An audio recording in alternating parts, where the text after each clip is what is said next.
as a drummer in Boston, starting out doing just like club gigs and stuff, there's just a level of like recklessness that's great because there's no pressure. There's zero pressure to be perfect. You're out there just rocking, and then you get like a legit gig where you're making money and you go, okay, what would the drummer for Hoodie Allen do? Not what would you do in this spot, like what would be the perfect drummer that you would like to listen to playing for this band.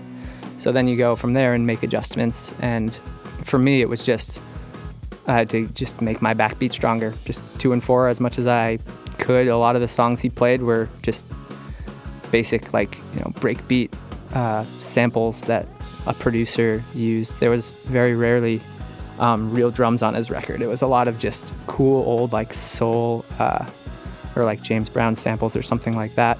And just playing along to those and getting into that feel of just hip hop versus, a straight up pop punk vibe was really, really cool. Our guest today is Meinl Cymbals artist Jimmy Kadesch. Jimmy grew up in New England, playing drums in pop punk bands, and eventually made his way to the world-famous Berklee College of Music. He graduated from Berklee with all of that education under his belt and began filming himself at the drum set and releasing those videos on YouTube. In fact, that's how I found out about him. One day after signing fellow Meinl Cymbals artist Luke Holland to a contract, I was browsing through some of Luke's videos online, looking through the comments, and here and there started seeing a name pop up, Jimmy's name. Some of the people leaving comments were mentioning other YouTube drummers that they enjoyed watching, and Jimmy was one of those drummers. So I found his channel and started watching his videos, knowing nothing about him. Jimmy wasn't releasing videos where he was doing covers. He was releasing videos that were more stream of consciousness solos. Really cool freestyle drumming. He would work his way into a melody and a rhythmic theme on the drum set and build from there, and it was always super fun to watch and listen to. I could tell Jimmy had chops for days, but what really sucked me in was just how off the wall his ideas were. He reminded me of Benny Greb in that sense, in terms of how he was, and still is, just a unique drummer. He handled himself really well with the folks that were leaving comments, always replying and being polite and professional. So I contacted Jimmy, sent him some cymbals, he tried them, and he must have liked what he tried because he's been with us for a long time now, and here we are. We brought Jimmy to Nashville to film video content with Meinl, and we sat him down for this podcast while he was here. Jimmy spoke with us at length about the career he has had thus far, going from releasing drum videos to being the longtime touring drummer for Long Island, New York rapper Hoodie Allen, a gig that has more than paid Jimmy's bills, as well as enabled him to tour the world a few times over and learn a lot in the process. Jimmy also spoke about how he has remained interested in the educational aspect of drumming, and he's released 2 instructional ebooks. The first one's called Drummer, and the second one's called Drummer 2, both of which can be purchased for a mere $5 on gumroad.com/Jimmy Kadesch. So, without further ado, here's Jimmy. I'd like to welcome everybody in to our Meinl Radio podcast. We've got Meinl Cymbals artist Jimmy Kadesch, who came all the way down from Massachusetts to film content with us here in Nashville. Since he did such a good job at preparing ahead of time, I thought I'd put together some questions quickly and get him behind the mic for a podcast. We were having some dinner last night, and he didn't know it, but I was secretly interviewing him and picking his brain, trying to get some kind of a bead or a read on whether or not he'd be an interesting subject. And lucky for you, Jimmy, I found you to be one. So awesome. Here we are. It was an excellent dinner. Thank you. Beers and burgers. Yeah. Well, let's launch right in. So back in 2010, 2011, I was hip to drummers putting out content on YouTube, guys like you and Luke Holland. You both were pretty young at the time. I think Luke was younger than you. He was still in high school. You were in college at the time. But you came on my radar as being these guys that were putting out really cool drumming content on YouTube.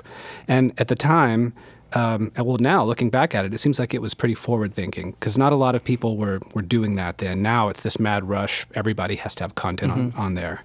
But at the time, it was just you guys and a few others, it seemed like. Can you tell our listeners about your formative years as a drummer and the pathway that led you through those formative years to start posting content on YouTube? Sure, yeah, of course. Started out as a drummer playing pop punk and punk rock shows with my friends. Kind of didn't know what I wanted to do for college, so jumped into just playing drums a lot leading up to the end of high school. Got into Berklee College of Music, and while I was there, just took in all the vocab, all the new sort of sophisticated learning that I had never really wanted to learn before. Soaked it all in, and it came time near the end of my college tenure where I needed to figure out what I wanted to do. And it wasn't really provided by the college. Like, there wasn't any sort of direction or placement they could put you in that made any sense if you wanted to be a performer or anything. So took to YouTube, did a few solos and like a bunch of covers following in the steps of like Kadesch, and there were a few other guys at the time that were just kind of getting a lot of views on their covers, and it was just them doing their own thing, like their own video setup, their own production quality, and putting it up, and it was great. I saw that as just an avenue to make kind of a video resume, just because I didn't really have recordings of myself that were professional quality. Like, I would record stuff with my friends, and it would be, just for our kind of listening or selling to local or giving to local promoters. But the videos, man, it just started right away where I got some good, encouraging feedback and just rolled with it. And, that parlayed into the job I got with Hoodie Allen now back in 2011, because I just literally had that backlog of like, say, 30 or 40 YouTube videos that functioned as my resume. I sent him an email with the YouTube channel saying, hey, if you ever need anyone for studio work or live stuff, hit me up. These are kind of my musical interests, and this is what I do. And I mean, I could not think of a better way to make my resume. I mean, what else do? You can't say like, I can play rudiments like on a sheet, like a one sheet. So did you know at the time when you were making these videos that you were actually going to be using it as a resume? Was that the real intent behind it? Like, hey, this is going to be something I'll send to somebody. I've got a pad of paper with names of people that I want to send this to. Or was it, hey, I'll have this in my back pocket for one day when I need it?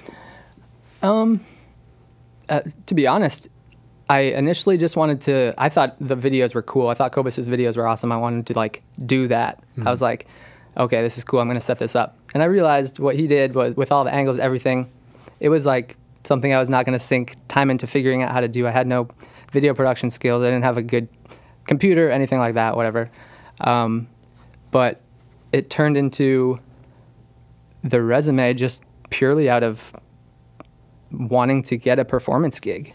I played a lot of the things like kind of just for fun, and like it turned out that I learned a lot. I learned so much from making the videos that all my school learning started becoming applicable because I was putting it into videos where it was along to music and it wasn't some abstract concept of a cool new thing you learned. So being able to play a song with a lot of cool drumistic technicality but still being musical was the perfect challenge if you're trying to get better at drums. So you mentioned being a pop punk kid and playing with your friends in bands. Hell yeah. But then you ended up going to Berklee. And you don't normally hear about the pop punk kid going to Berklee. Mm-hmm. Normally, every once in a while you hear about, I almost feel like Berklee has like the token metal kid it lives on floor 2 or something like that. And, yeah. Let the poor fool practice his double bass chops while we all do this crazy rudimental ritual and all that. Mm-hmm. And usually guys are way into fusion, they're way into world music, all of that. How did you find yourself from being a pop punk kid and going to a place like Berklee? It was definitely eye-opening to see all the talent, all the main walks of life, like you said, where it's the metalheads that are like super into prog and odd time signatures and just being like the most true version of a metalhead, all the way to like the crazy stoner hippies that literally just got in because their parents are rich as hell and they wanted to smoke weed all day and play guitar scales. But then there's the smallest group was just kids who liked pop music and who wanted to kind of be better at that. And I was inspired by guys like Travis Barker, who were maybe like the first to put really cool drum chops into music that I liked. So I tried to follow in those footsteps in terms of bringing more of a normal, accessible pop approach to like a contemporary music school where kind of they expect you to be so technically perfect, but that world seemed almost not applicable to the music landscape at the time. So being in the small pop punk kind of group of kids was nice because you could put those blinders on and not be distracted by delving into a world of super weird stuff that's just drums to be exceptionally difficult or fast or whatever. Just likable music that's fun to play. Well, that makes me think about another question that I had here. You've always struck me as interesting in that you seem to have a serious devotion to your craft of drumming. But you're not socially one of those guys that invested so much time into it that you forgot how to interact with others. You didn't become the weirdo. There was a lot of those at my school. Right. For sure. They're out there. I mean, and that's okay. That's what they love to do. But socially, they could be a little inept. You seem to have maintained a great balance between being a guy that was serious about becoming great in his instrument, but who also knew the value of having times for friends and experiences. Would you say that's a fair assessment? I think the two go hand in hand where, like, I'll play. The fact that my drumming gig now puts me in a situation where I'm not necessarily forced to interact with a bunch of people every day, but I'm around a lot of people every day, and I can interact with them and be social. And you have to be conscious of that balance because, like, it is easy to sit in a room day after day and drum and forget that you're a person who's like likes other things and has a whole life outside of that. But sometimes I like to skew the balance really hard. Sometimes I don't play drums for a long time, and I might even like forget that I'm a drummer for a month and not even go look at drums. But sometimes I'll be there every day for hours and hours just because it feels so good to play and get new ideas out and, like, I don't know, just have that. The balance is not always equal, for sure. It's just, it goes with your mood. It goes with what you want to get better at. It goes with how you want to clear your head or how you want to approach your day, just day to day. If you want to wake up, drink some coffee and go play drums, or if you don't, like, you don't need to force yourself into any one, like, avenue if you're not feeling it that day. So let's back up for just a second before we talk about your Hoodie Allen gig. Okay. One last thing I wanted to ask you about Berklee. So what did you get out of it? What did it prepare for you? You sort of mentioned what it didn't prepare you for. Yeah. So you answered that question already. It didn't give you any sort of sense of what your job placement could be or an internship, but what did it give you? Okay, so basically, they had a career development center there that was like, I don't want to say Berklee didn't give you options to go do whatever, but it seemed pretty useless, and no one I knew went there. It was in a random building somewhere. But what Berklee did give me that was just great was the private instruction and the drum labs. Drum labs at Berklee were basically classes where a teacher would sit at a drum set and you were in a room with basically 5 or 6 other drum sets. And each student would sit at a drum set. The teacher would, like, demonstrate something. You'd go around the room, blah, blah, blah. That and the private lessons, as far as a performer, are really all I took with me. And for a long time, it was hard to justify going to school because that was all I took with me. I was like, oh, I could have just taken private lessons. Oh, I could have just done this. But looking back, obviously there's people you meet and there's parts of life that you wouldn't get to experience if you weren't there. But I would do it again. It's weird. I hate to say I wouldn't do it again or to, like, advocate to not go to school, but man, it brought me to where I am today, so I couldn't be more grateful. Very cool.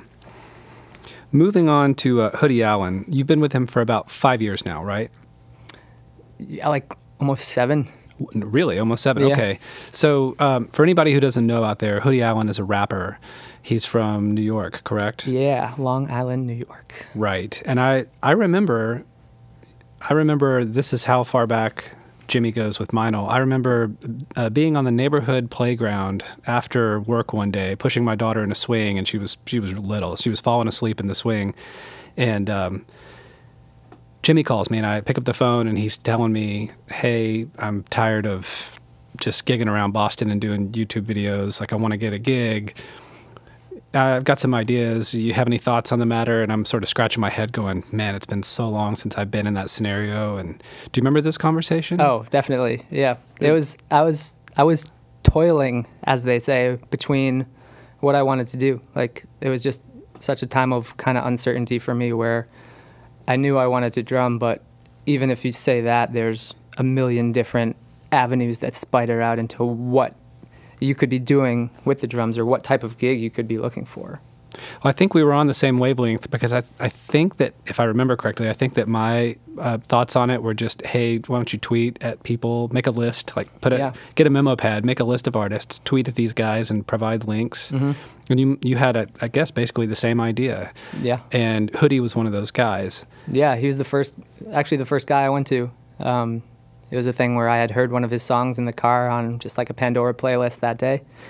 And then I got really into his music, and I think that's where it has to start. You have to like the music that you're going after, that you want to play full time. Otherwise, it's just it's not an honest expression of yourself. But so I just emailed him and sent him a link to my YouTube channel, and the styles gelled, and I went and tried out for a tour that was happening like a month from then, and it all went perfectly, and still got the gig somehow. How long was it from when you emailed him to when you actually got a call from him, from his management or whomever? Oh, he's like never had a manager, really. He's always kind of managed himself. But it was 2 days. So 2 days after I emailed him, he emailed me right back, and I still have those emails. It said something like, yeah, are you free on like August 1st to come and play some of these? So drove my car 4 hours from Boston to Long Island and brought a little 3-piece kit, and then brought that 3-piece kit on tour.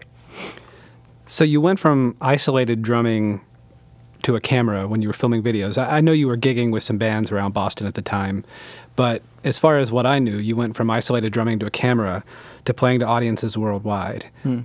What adjustments did you immediately have to make to fit into a band, and what ultimately did you learn from going from drumming for yourself to then drumming for a band in that kind of situation? That's a great question.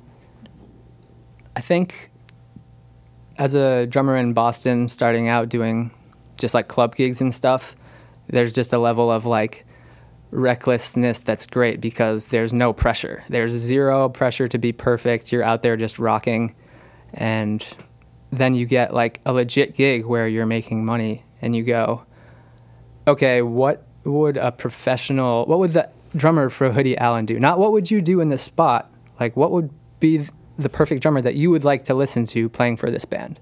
So then you go from there and make adjustments. And for me, it was just, I had to just make my backbeat stronger, just 2 and 4 as much as I could. A lot of the songs he played were just basic, like, breakbeat samples that a producer used. There was very rarely real drums on his record. It was a lot of just cool old like soul or like James Brown samples or something like that. And just playing along to those and getting into that feel of just hip hop versus, a straight up pop punk vibe was really, really cool. There was guys at the time like Travis Barker who were kind of bridging the gap between pop punk and hip hop, but it was a really unique live show that we put on because it had that vibe. And I think we've kind of stuck with that a bit, where there's an energetic vibe to like hip hop.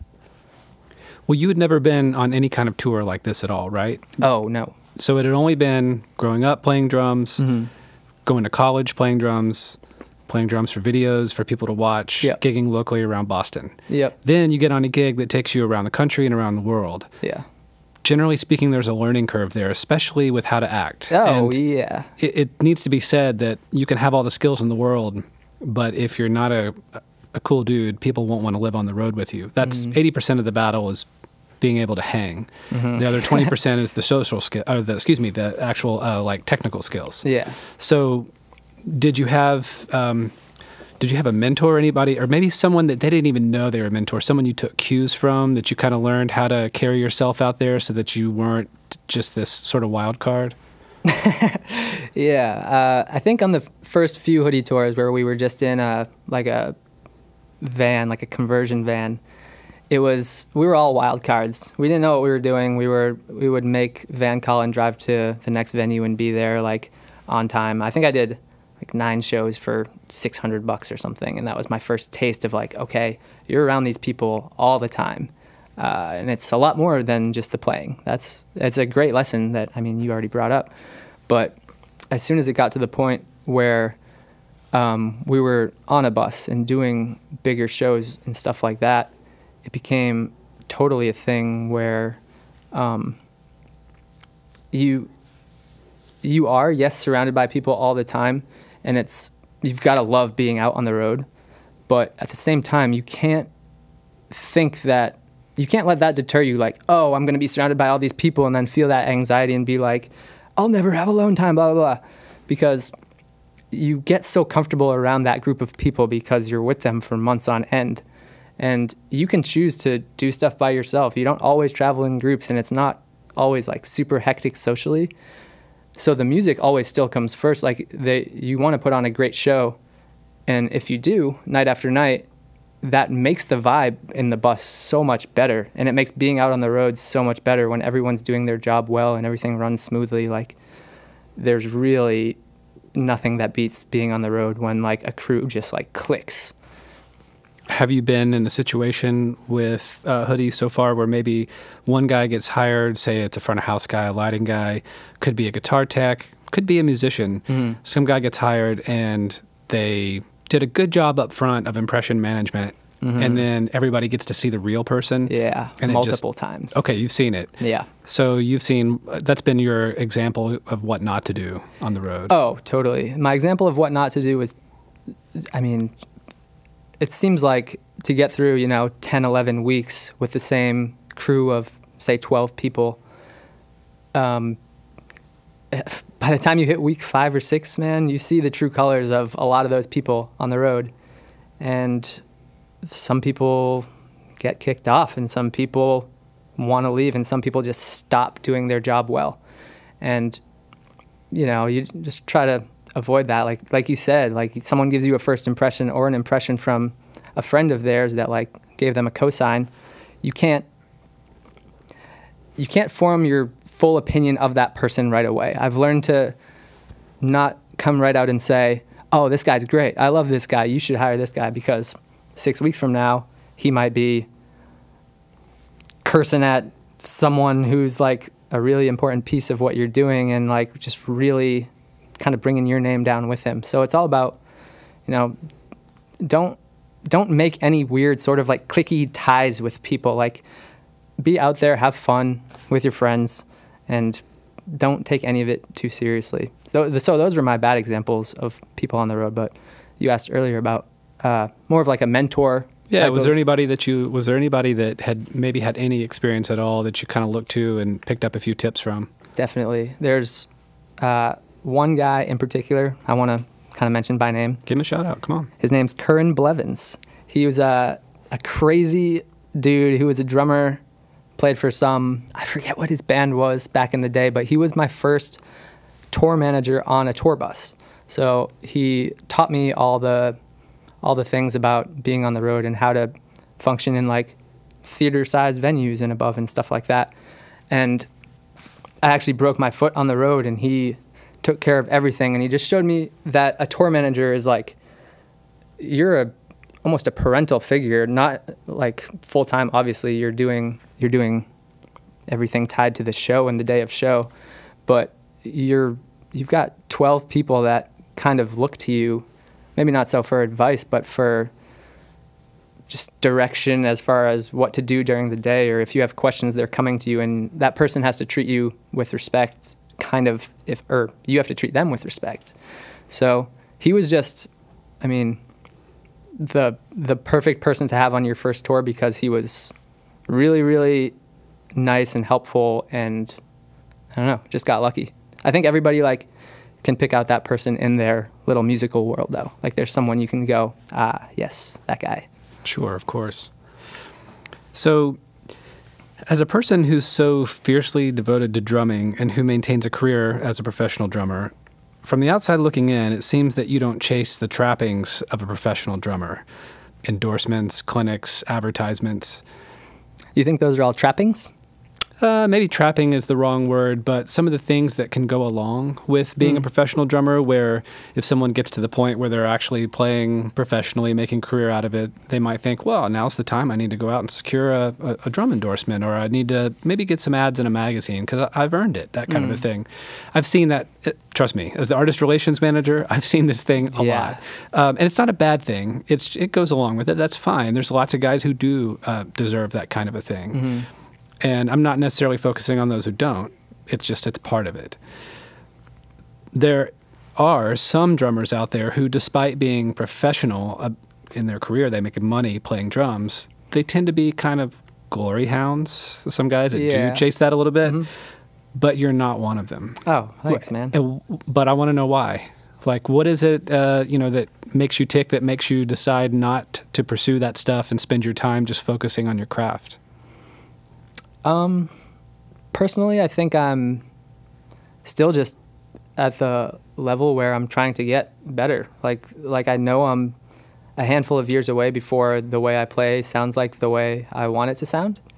I think it's hard even from the get-go, even if you're an amazing player, to think you deserve something like an endorsement, or like to have the balls to be like, I deserve this. I don't think anyone ever deserves something like that, and regardless of how good they are. I think it's great if it happens to you or if you put yourself out there. But I just would rather get better without any of those distractions and kind of just practice until I feel like my playing's a little bit more legit. And if someone happens to notice you along the way and it's a company you want to work with or an affiliation you'd like to have, then good. But until then... I kind of see it as like, if you were to, say, start a video game on like the hardest level, you would easily get like slaughtered by the first enemy or whatever. But if you knock it down to like easy or medium, you'll be fine. You'll get further and further, and you'll get better and better. By the time you get to that hard level, you're more prepared and you're more on the level. You're not such a try-hard. You're not such a, I don't know, person who like is clinging to this really professional elite drummer identity that you've kind of cultivated for yourself. Like, to be in that group of the elites is so, like, by elite I mean like covered in endorsements and like all over like magazines and shit. It's cool, but it seems too pressure filled for me. So was it weird when I approached you years ago? No, because I like having the Meinl endorsement a lot, because it's like, it's challenging. It's challenging to continue to just kind of stay up with the current drumming. I don't even know, like, wait, what was the question? Was it weird? Was it weird when I approached you years ago? At that time, you were still at Berklee. It was not weird. I was stoked. I was so stoked. And immediately just a flood of ideas came to my head for like YouTube stuff. Even more, I was like, what does this company want? What does he want from me? Like, you rack your head as far as like, what makes a company look good? What makes you appropriate to be tied to this brand? Why are you guys working together? Like, does it make sense? And the Cymbals were great, and I don't know, man. It was great because at that point in my life, that endorsement like kind of stoked the fire for my drum learning, because I was still just kind of, I had all the like Berklee learning like that I had just taken all in from school, and it was just kind of sitting inside me, and it was more abstract than applicable at that point. And it took me a few years to like decompress and kind of get back to playing music that I liked. But those couple of years were when I started being endorsed by Meinl, and those couple of years were when I was able to make a bunch of drum solo videos and just do, just push myself even further. And I don't think at this point that going out after endorsements is first on my mind. I've like passed up trying to do that. I've had people be like, oh, you should talk to this guy at Dario or whatever. And I plan to, if there's, a year plus worth of cool, consistent stuff coming up where I would be able to be drumming all the time. And if they needed me to be in a show or be in any clinic or whatever, like I would love to do that for a company. But for now, I don't think I'm at that level, personally. Which is why these companies probably should be endorsing you. But anyway, that's another story. So, okay, I want to wrap it up with a final question. So you've written 2 educational books for drummers. Yeah. One that's been released and one that's about to be released, right? Mm-hmm. Can you tell us the names of those and what they're about, and how did they come about? Sure, yeah. The first one is called, ready? I'm ready. Drummer. Sweet. And it's basically just a rundown of everything I learned at Berklee, but distilled through the I'm teaching this to you filter. The Jimmy K filter. Yeah, so it goes from the basics of reading musical notation through basic warm-up exercises, through to like how to apply syncopation to different drum techniques or patterns or like ways to play. So what level of drummer could purchase that book and start out with it and feel okay and not get discouraged? Is it for a very beginner, or is it for a novice? I would say, yeah, novice. I teach out of it to very beginners, but it's kind of like there needs to be a little bit of a base there before you get into the book. But it's almost right from the get-go you can start it. So maybe after you've been playing seriously for a year, jump into your book. Yeah. It's really conceptually easy to grasp, and like people say, easy to learn, hard to master. That book is like that. Like everything on the surface is playable, and then there's ideas given to you as far as where you could take it to like the X degree. Then you have to do the deep dive, and that's what you have to choose. Deep old dive. And the second book that's coming out, what's its name and when is it coming out? Yeah, I'm really excited. It's called Drummer 2. And it's a book of warm-ups and etudes for the snare drum.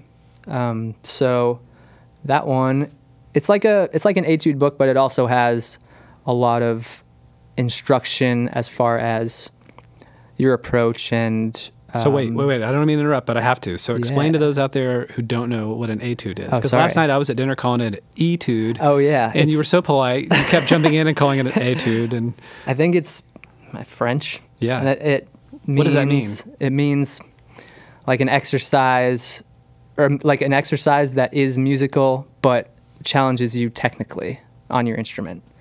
And then tell everybody what you were telling me about how they can apply these etudes towards their drum set playing. Yeah. So the etudes are like 16 to 32 bars, and they're dense, man. Like you can, each one, I mean, it's very phrase oriented. They're clean phrases with starts and beginnings, and they sound like music if you just play them on one single surface. But the beauty of them is that there's instruction in the book to how you can break down little chunks and turn those into really cool drum set pieces, or how to practice even like the whole etude in a drum set way, or how to apply it. That's what I think was missing in a lot of the etude books that I read, or even just any sort of instructional book, is like, okay, how do you make this applicable to if you're playing music in a band, in a gig where like music lives, you know? So again, going back to being a pop punk drummer, I want you to make the connection for me. How did a kid playing pop punk music with his band and his friends, what was the snare etude book that made you say, dude, I'm all about a snare etude? Oh, man. Wilcoxon, or, earliest on. I remember hating the Alfred method books. I thought those were the dumbest drum books around. No offense. I hate you, Alfred. But I don't know. There were so many where it was like these, they would have no instruction almost. Some of them would just be like the music on the page, and I would have to take it into like my music teacher and be like, what is this? And like even some of them, my music teachers who weren't drummers first would like try to teach me it. And then like, you know, years later you go back and you go, he never taught me this right. But they were, it's like deciphering a code. It was really cool to me when like kind of pre-computer age or whatever to like sit down with a sheet of paper, not know what it's going to sound like hack through 4 bars. And then when you get to the point where you could play 4 bars straight through, it's sounding like music. And then like seeing that tangible progress like happening instead of like being in a drum room practicing like a beat over and over, and it's kind of hard to give that any real value.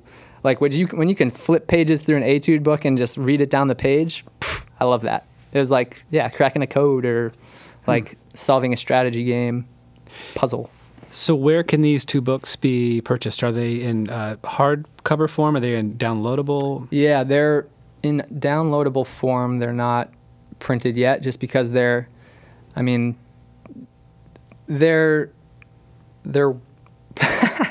don't know. I don't think they'll ever go to hard press. The etude one might, but I like making it just like a $5 downloadable PDF where when I'm at my house, I just take my laptop and I put it on like my side snare or on like the Meinl table, and just it's perfect size. I read down the page like it's a sheet, and I swipe over with my finger and I'm on the next etude. It's, I don't know, it's just as good as having a book. I like how you gave that plug for the Meinl table. Hashtag Meinl table. Yeah. So last question, where can they purchase this from? It's online on the internet, and it's I always have it as my pinned tweet at the top of my Twitter, but it comes off of a website called What's your Twitter handle? Oh yeah, that's important, I guess. It's Jimmy Kadesch, JIMMYKADESCH. And the company that sells the book is called Gumroad. It's really awesome. I don't know if, it's kind of just like a website where anything you have, you can go and sell and start a little personal store. And the book's $5. The company takes 50 cents, and that's it. There's no other strings. It's really, because I wanted to do it myself. I didn't want to try to make it super pro or involve all these other people. So to just have it fully self-contained up on there, get a little few dollars every month just to buy some groceries. It's cool. Nice. It's like I don't know. I want to consistently put out books because just having stuff down on paper, getting your ideas out, allows you to move forward and leave some of that stuff behind. Very cool. Jimmy, thank you so much Chris, for being here. This was awesome. Dude, I love talking to you about all this and picking your brain. Thanks for sharing this with everybody. I love your radio voice. It's pretty sexy. Yeah. Thanks a lot, Jimmy. See you guys. All right. Thanks for listening to Meinl Radio. If you liked this episode, please head over to iTunes to subscribe, rate, and leave a review. We would appreciate it very much. Thanks, and we'll see you soon.